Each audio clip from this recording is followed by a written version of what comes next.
നമ്മുടെയൊക്കെ അഭിമാനമായ നമ്മുടെ ഇന്ത്യ ബ്രിട്ടീഷുകാരുടെ കരാളഹസ്തങ്ങളിൽ നിന്ന് മോചിതമായതിൻ്റെ സന്തോഷകരമായ സ്വാതന്ത്ര്യ പുലരി 80 വർഷത്തിലേക്ക് പ്രവേശിക്കുകയാണ്. അതിൻ്റെ ഓർമ്മ പുതുക്കലാണ് നമ്മളിവിടെ ഒത്തുകൂടിയതിൻ്റെ ഉദ്ദേശം.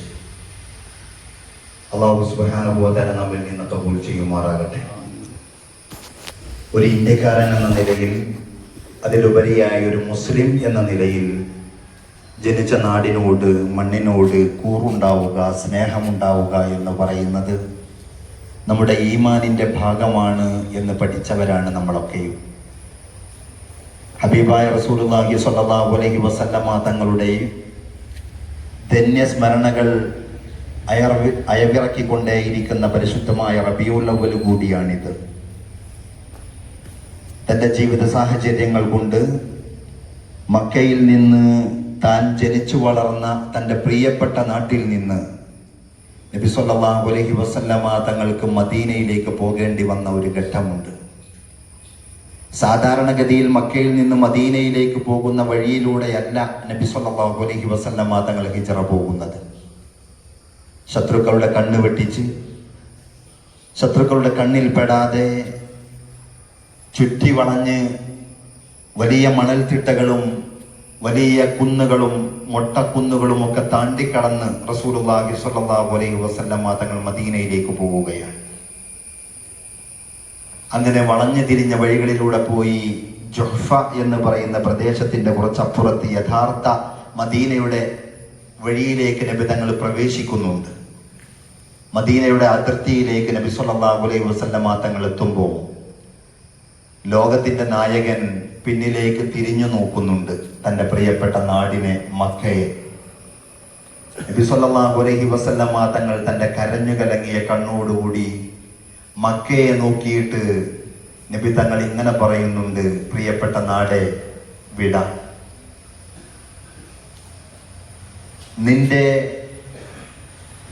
ജനത, മക്കക്കാർ എന്നോട് ക്രൂരമായി പെരുമാറിയില്ലായിരുന്നുവെങ്കിൽ, അവർ എന്നെ ഇവിടെ നിന്ന് ആട്ടിയോടിച്ചിട്ടില്ലായിരുന്നുവെങ്കിൽ ഞാൻ ഇവിടെ തന്നെ താമസിക്കുമായിരുന്നു എന്ന് കണ്ണീർ തൂവി നബി സല്ലല്ലാഹു അലൈഹി വസല്ലമ തങ്ങൾ പറയുന്നുണ്ട്.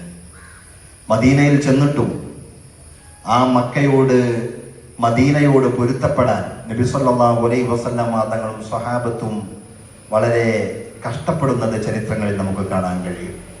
ഞാൻ പറഞ്ഞു വന്നത്, വിശ്വാസി എന്ന നിലയിലും ജനിച്ച മണ്ണിനോട് കൂറുണ്ടാവുക, ജനിച്ച മണ്ണിനോട് ഒരു ഇഷ്ടമുണ്ടാവുക എന്ന് പറയുന്നത് നമ്മുടെയൊക്കെ ബാധ്യതയാണ് എന്നുകൂടി ഓർക്കാനാണ്.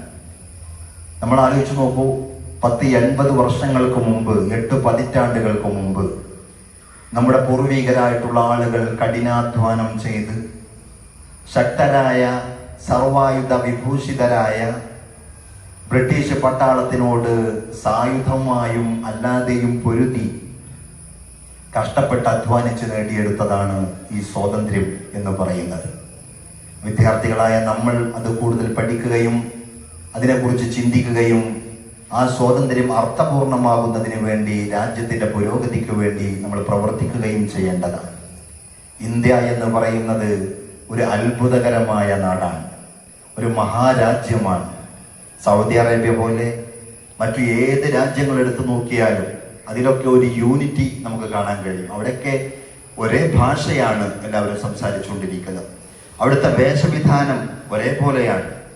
അധിക രാജ്യങ്ങളുടെയും അവസ്ഥ അങ്ങനെയാണ്. പക്ഷേ ഇന്ത്യ